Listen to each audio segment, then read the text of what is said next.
있으면 그 돈 가지고 국내 여행 다니고, 그럼 자기가 일을 하고 싶으면 조금 더 일할 수 있다. 퇴직 후의 이야기죠. 요 정도만 되는, 요런 기본이 갖춰지는 이게 없고, 요런 기본인 사회가 저는 선진국으로 정의하고 있었습니다. 그냥 청년기에서부터 노년기, 말년기까지도 뭐 사람 살아가는데 뭐 걱정이 없다, 뭐 그게 말은 되는 이야기는 아닌데, 큰 걱정은 없이 보통 사람이 살아갈 수 있는 사회, 이게 선진국 아니냐, 저는 그렇게 봅니다. 그럼 요거의 공통분을 모아보자고요. 그럼 이거 세 가지 딱 모으면 일자리가 많아야 되는 거 아니에요, 그죠? 또 하나 뭐냐면 국민소득이 3, 4만 불이 돼줘야 되는 거예요. 왜냐하면 지금 우리가 국민소득이 한 2만 불 전후하잖아요, 그죠? 2만 불 전후 하는데 우리 국내 현금이 한 100만 원 정도부터 합니다. 100, 2만 하거든요. 100만 원 갖고는 용돈밖에 안 되잖아요. 그러니까 연금을 제대로 받으려면, 연금은 이거는 국가가 주는 게 아니거든요. 자기가 돈을 내가지고 나중에 찾는 거기 때문에 어차피 지금 연금이 2배를 내줘야 되는 거예요. 2배를 내려면 지금 같은 제도라면 그 임금이 소득이 2배가 돼줘야 200만이 될 거 아닙니까, 그죠? 그래서 저는 그래서 국민소득이 3, 4만 불은 돼줘야 되고 일자리가 훨씬 많은 사회, 이게 돼야 지금 이런 문제를 다 해결할 수 있는 거예요. 그럼 결국은 선진국은 일자리가 넘쳐나고 국민 3, 4 이렇게 정의할 수 있지 않겠느냐. 청년에서부터 말기까지. 제가 모르긴 말라도 중장년들 3, 40대 내가 과연 정년까지 있을까 하고 고민 안 하는 사람이 대한민국에서 별로 많지 않을 거거든요. 그래가 선진국이 되겠느냐는 거예요. 저는 이렇게 생각합니다.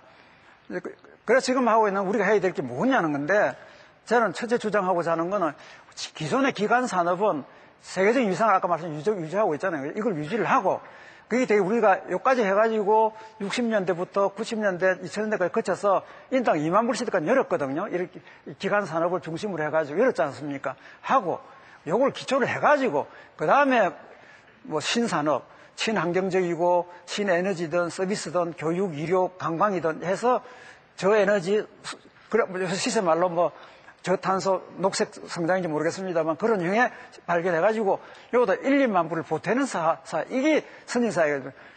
그 다음 에너지 문제입니다. 에너지 문제는, 에너지 우리나라가 어떻게 했냐면 석유가 43%, 석탄이 25%, 그 다음에 원자력이 15%, LNG 14% 이런 구조로 하고 있는 거예요. 이 중에서 이걸 한번 보자고. 에너지 단가를 보면 원자력이 39원, 킬로와트당 가격입니다. 39원. 그 다음에, 석탄이, 대형 석탄이죠. 유연탄이, 얼마냐면 41원, 무연탄이 65원, 중류 기름이 117원, LNG가 105원, 풍력이 84원, 수력이 94원. 태양이 맞긴 한데, 아직은 태양은 677원. 이거 어떻습니까? 그럼 태양광으로 내년부터 태양을 바꾸자 이 말이 되겠습니까? 언젠가는 가야 되는 방향은 맞는데 이게 시간이 많이 걸린다는 겁니다. 그럼 시간이 걸릴 동안에 뭔가 대안이 있어야 될 거 아닙니까? 그 다음에 제가 주장하고 싶은 건 우리가 고효율 사회를 만들어야 됩니다.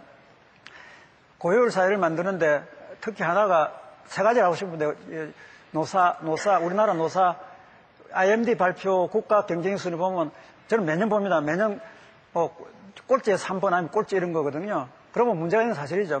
긴 설명 제가 하진 않겠습니다. 뭔가는 극복해야 될 대상입니다. 낭비가 너무 많다. 그러냐면 교육 마찬가지입니다. 교육 사교육 하는데 저는 우리 애들이 다 커가지고 그런 세대는 아닙니다만 우리 직원들한테 물어보면 뭐 하느냐 그랬더니 선행교육 한다는 거예요. 5학년 되면 5학년 때 지리 배울 거로 5학년 걸로 3학년이 다 배우고 있는 거예요. 그거 말짱 헛 아닙니까? 그거 큰 낭비. 진짜 새로운 발명을 해서 공부를 하면 말도 안 하겠어요. 1년, 2년 다 배울 것 같다가 그렇다고 해서 남들 다 하는 거 3학년에 5학년짜리 공부를 하고 있는데 우리 아들은 괜찮다고 3학년 공부시키면 공부를 따라갈 수가 없잖아요. 그럼 울먹여 따라가는 이런 사회, 이게 얼마나 큰 낭비 사회입니까, 이거. 그 다음에는 자원순환형 사회를 만들어 가야 됩니다. 사람은 자연에 나서 자연에 되돌아갑니다. 제일 비근한 애가 우리 세제로 벽돌이죠, 그죠?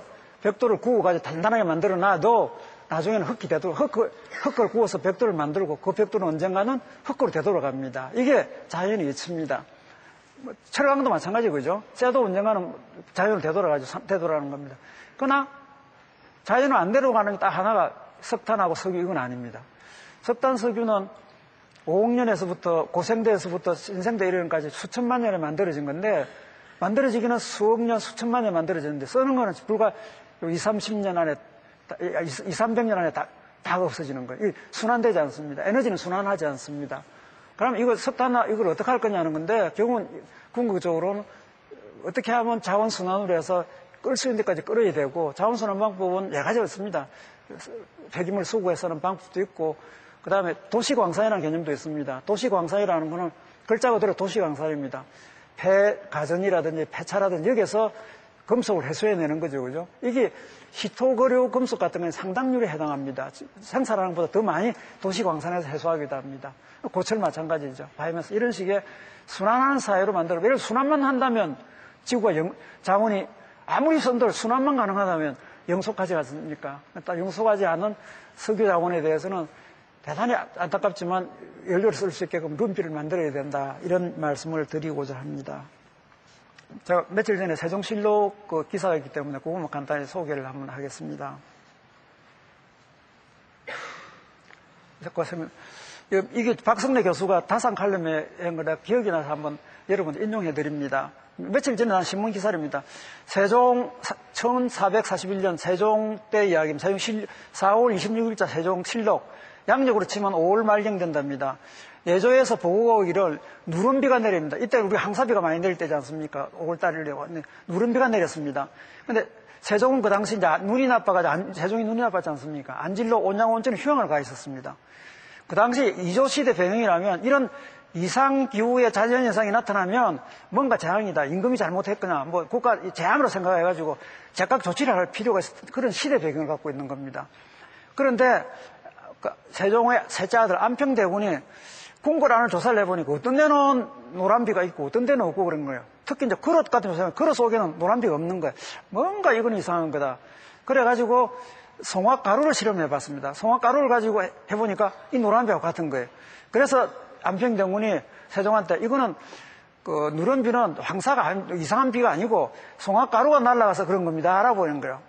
이래가지고 나중에 세종은 보니까 실험을 해보니까 맞는 거예요. 실험을 통해서 또 확인한 거예요.